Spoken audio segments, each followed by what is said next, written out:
नमः हरे हराये नमः। हरे कृष्णा जी, आप सबका बहुत बहुत स्वागत है। मंगलाचरण आरंभ करते हैं। ओम नमो भगवते वासुदेवाय। ओम अज्ञानतिमिरान्धस्य ज्ञानाञ्जनशलाकया चक्षुरुन्मीलितं येन तस्मै श्रीगुरवे नमः। नमः ओम विष्णुपादाय कृष्णप्रेष्ठाय भूतले श्रीमते भक्तिवेदांत स्वामिनिति नामिने। नमस्ते सारस्वते देवे गौरवाणी प्रचारिणे निर्विशेष शून्यवादी पाश्चात्य देश तारिणे। जय श्री कृष्ण चैतन्य प्रभु नित्यानंद श्री अद्वैत गदाधर श्रीवासादि गौर भक्त वृंद। हरे कृष्ण कृष्ण कृष्ण हरे हरे, हरे राम राम राम हरे हरे। कार्पण्यदोषोपहत स्वभावः पृच्छामि त्वां धर्मसम्मूढचेताः। यच्छ्रेयः स्यान्निश्चितं ब्रूहि तन्मे शिष्यस्ते अहं शाधि मां त्वां प्रपन्नम्। हरे कृष्णा जी, भगवद गीता आरंभ करते हैं। अध्याय 4 श्लोक नंबर 14। ब्रजेश्वरी जी, आप पढ़ेंगे संस्कृत। हरे कृष्णा। न मां कर्माणि लिम्पन्ति न मे कर्मफले स्पृहा इति मां यो अभिजानाति कर्मभिर्न स बध्यते। हरे कृष्णा। हरे कृष्णा। न कभी नहीं, माम मुझको, कर्माणि सभी प्रकार के कर्म, लिम्पन्ति प्रभावित करते हैं, न नहीं मैं मेरी कर्म फले सकाम कर्म में स्पृहा महत्वाकांक्षा इति इस प्रकार माम मुझको यह जो अभिजानाति जानता है कर्म भी ऐसे कर्म के फल से न कभी नहीं सह वह बध्यते बंध पाता है। मुझ पर किसी कर्म का प्रभाव नहीं पड़ता, न ही मैं कर्म फल की कामना करता हूँ। जो मेरे इस संबंध में इस सत्य को जानता है वह भी कर्मों के फल के पाश में नहीं बंधता। हरे कृष्णा जी। तो इस श्लोक को हम बहुत अच्छे से समझने का प्रयास कर रहे हैं। हर एक शब्द के अंदर बहुत गहराई है। भगवान श्री कृष्ण बताते हैं, न माम कर्माणि लिम्पन्ति, कोई भी कर्म भगवान को प्रभावित नहीं कर सकता। और साथ में भगवान एक बात और बताते हैं, न मैं कर्म फले स्पृहा। जब भगवान कुछ कार्य करते हैं तो बिना स्वार्थ के, केवल सेवा के उद्देश्य से, और सेवा का मूल है जन कल्याण। तो हम सब की भलाई के लिए भगवान कार्य करते हैं। और हमने बहुत विस्तार से भगवान की बहुत सारी लीलाओं के बारे में बताया कि किस तरह से भगवान लीलाएं करते हैं, उनके पीछे का उद्देश्य क्या है। और हमने जो रास लीला का वर्णन बताया, तो उसी को थोड़ा और हमको कंटिन्यू करना है। तो उसमें बताया गया कि भगवान ने रास लीला क्यों करी। तो सुखदेव गोस्वामी जी बताते हैं भागवतम के 10वें स्कंद के अध्याय 33 और श्लोक नंबर 36 में, अनुग्रहाय भक्तानाम, भगवान जो कार्य करते हैं वह वास्तव में किसके लिए किया? भक्तों के ऊपर अनुग्रह करने के लिए। तो कोई बोलेगा, अरे भगवान ने अनुग्रह किस प्रकार किया और क्यों किया? तो इसका वर्णन हमको मिलता है हमारे उपनिषद में, और ये जिसका नाम है कृष्ण उपनिषद।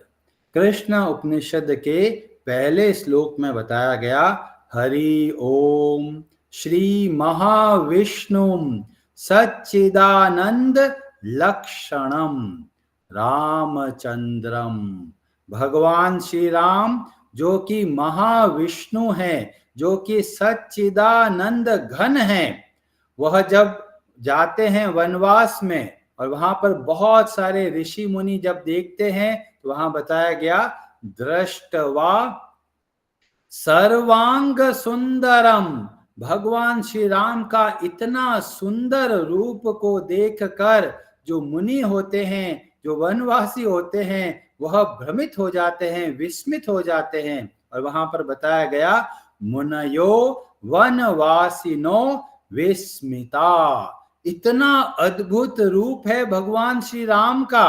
और वो बोलते हैं, भगवान हम आपका आलिंगन करना चाहते हैं। तो भगवान श्री राम बोलते हैं, थोड़ा समय और चाहिए। भगवान श्री राम बोलते हैं, भवांतरे, भविष्य के अंदर कृष्ण अवतारे, जब मैं कृष्ण के रूप में अवतार लूंगा तब क्या करना है, यूयुम, आप सब लोग गोपिका भूत्वा, आप सब गोपिया बनिए और जो आपकी मनोकामना है उसको मैं पूरा करूंगा।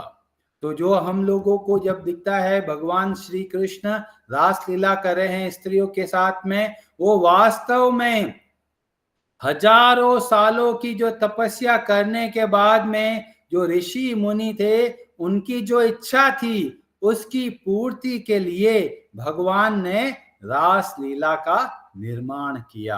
अब कई लोग बोलेंगे, चलो अच्छी बात है, उनके मन में इच्छा थी, भगवान ने पूरा कर दिया, पर हमको क्या फायदा, भगवान ने रास लीला किया, भक्तों का उद्धार हुआ, भगवान की लीला प्रकट हुई, और जो हम लोग जो अभी इस समय हैं उनको क्या लाभ होगा। तो इस बात को ध्यान में रखकर सुखदेव गोस्वामी जी बहुत सुंदर आगे बताना आरंभ करते हैं।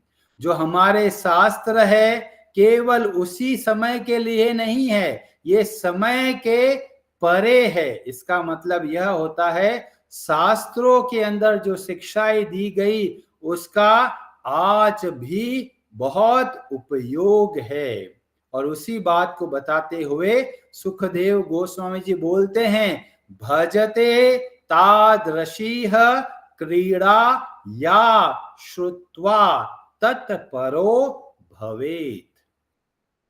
जो भगवान श्री कृष्ण की लीलाओं को समझता है और ध्यान से सुनता है कि भगवान ऐसा क्यों करते हैं, जब ऐसा भाव आता है तो क्या होगा, श्रुत्वा, ऐसे सुनकर तत्परो भवेत्, हम पूर्ण हृदय से भगवान की भक्ति करना आरंभ करेंगे। और जब हम भगवान की भक्ति करना आरंभ करेंगे उसी क्षण से हमारे जीवन में बदलाव आने लग जाएगा।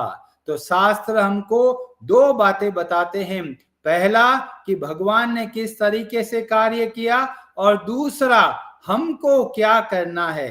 तो भगवत गीता, श्रीमद् भागवतम, ये ऐसे ग्रंथ है जो ट्रांसफॉर्मेटिव है, जो हमारे जीवन में बदलाव लेके आते हैं। अगर हम बदलाव नहीं लेके आते, इसका मतलब हमने अच्छे से अध्ययन नहीं किया। और उसके अगले श्लोक में ही सुखदेव गोस्वामी जी बहुत सुंदर तरीके से बोलते हैं कि जो भगवान की कथाओं को ध्यान से समझने का प्रयास करते हैं तो क्या होगा। तो बोलते हैं, भक्तिम पराम भगवती प्रतिलभ्य, भगवान श्री कृष्ण के चरणों में बहुत भक्ति का भाव प्रकट होगा। और साथ में एक और बहुत ही महत्वपूर्ण घटना होगी, और वो क्या होगा, तो बोला गया, अक्सर ज्यादातर लोगों के हृदय के अंदर एक रोग हो गया है। अब कहीं बोलेंगे, प्रभु जी हमारे अंदर तो कोई रोग नहीं है, कोई हार्ट का प्रॉब्लम नहीं है। तो यहां पर बताया गया कौन सा हृदय का रोग हो गया है।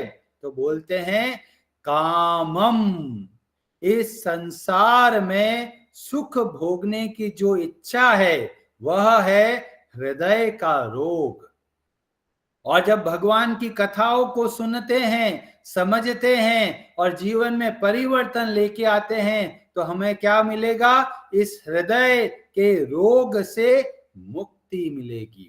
और भगवान दया करके इसीलिए ऐसी अद्भुत लीलाएं करते हैं कि हमारे हृदय के अंदर, मन के अंदर जो काम वासना छुप कर बैठी है वो उसका खत्म हो सके, उस रोग से मुक्त हो सके, इसीलिए भगवान लीलाएं करते हैं।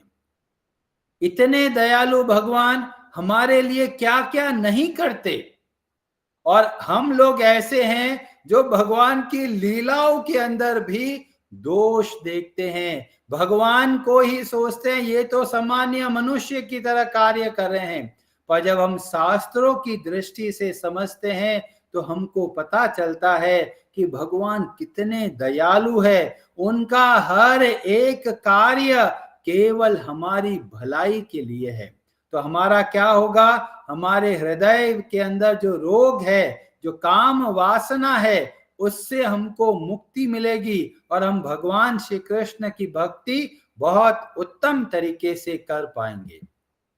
और इसी बात को आगे बताने के लिए भगवान बोलते हैं कि यहीं तक रुकना नहीं है। न माम कर्माणि लिम्पन्ति, फिर बोला न मैं कर्म फले स्पृहा। वो सब ठीक है, जो हुआ हुआ, अब हमको क्या करना है? तो भगवान बोलते हैं इति माम यो अभिजानाति, जो अच्छे से समझ जाता है कि भगवान किस तरीके से कार्य करते हैं, तो क्या होगा? कर्म भी न स बध्यते। जब भगवान की लीलाओं से हमको प्रेरणा मिलेगी कि भगवान कार्य क्यों करते हैं, जब इस बात को हम अच्छे से समझेंगे, जीवन में बदलाव लेके आएंगे, तो हमारा भी भला होगा। क्या भला होगा? कर्मों के बंधनों से मुक्ति।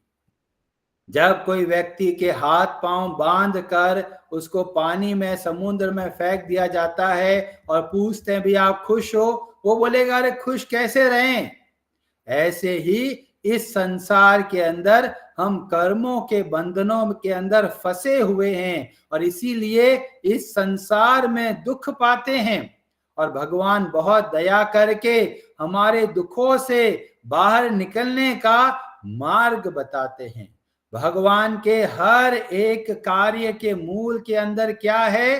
कृतज्ञता।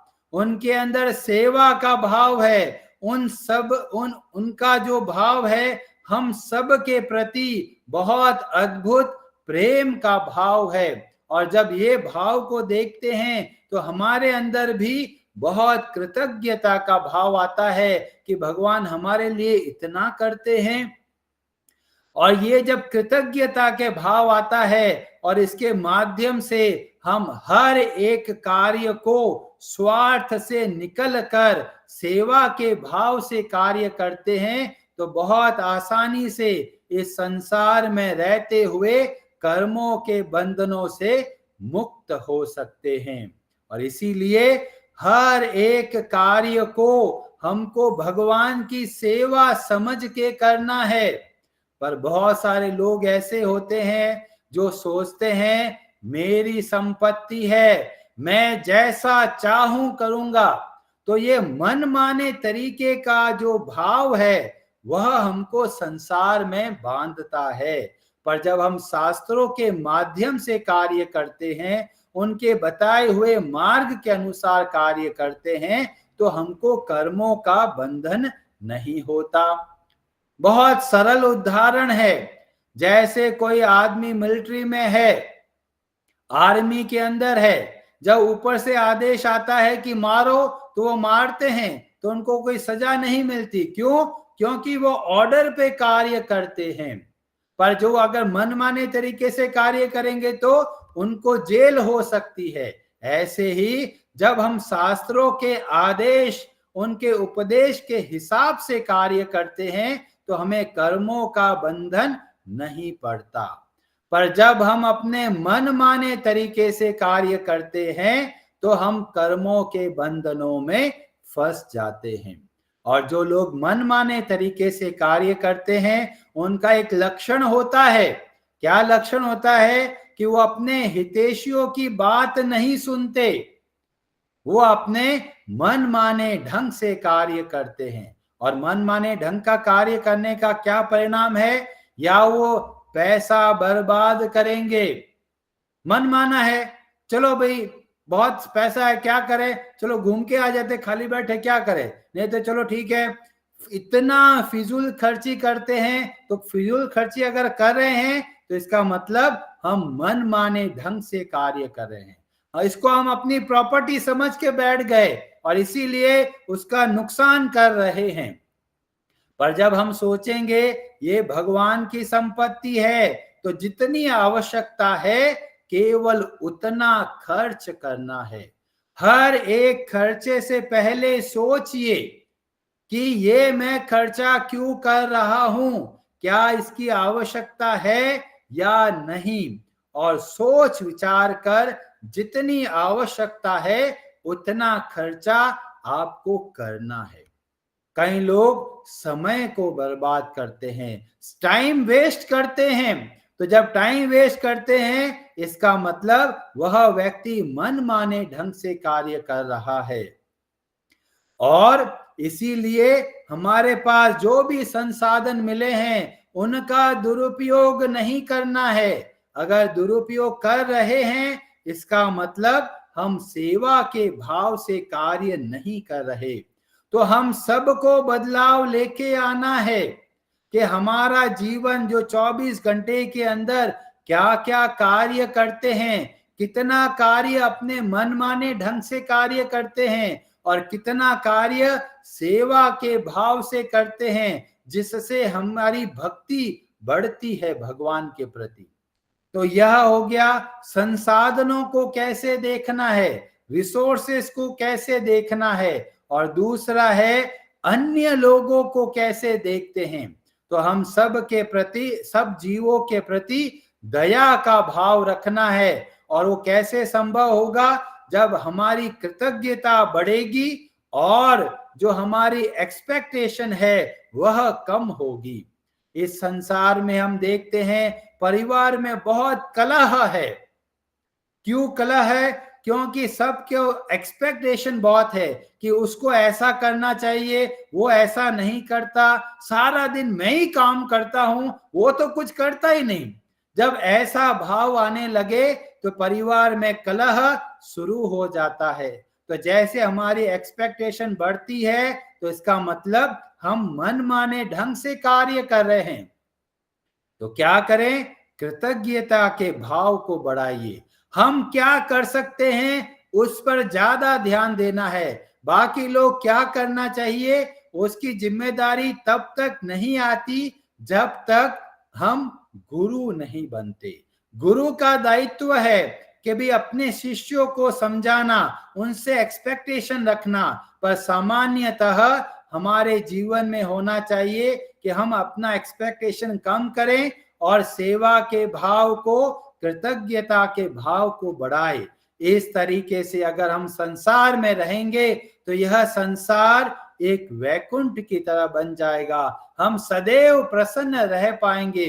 पर जब हम कामनाओं के अधीन होकर मन माने ढंग से कार्य करते हैं तो खुद भी दुख पाते हैं और अन्य लोगों को भी दुख देते हैं। तो भगवान श्री कृष्ण बहुत दया करके लीलाओं के माध्यम से हम सबको प्रेरणा देते हैं कि हमको जीवन को चलाना कैसे है। हरे कृष्णा जी, आप सबका बहुत बहुत धन्यवाद। हरे हरे नमः।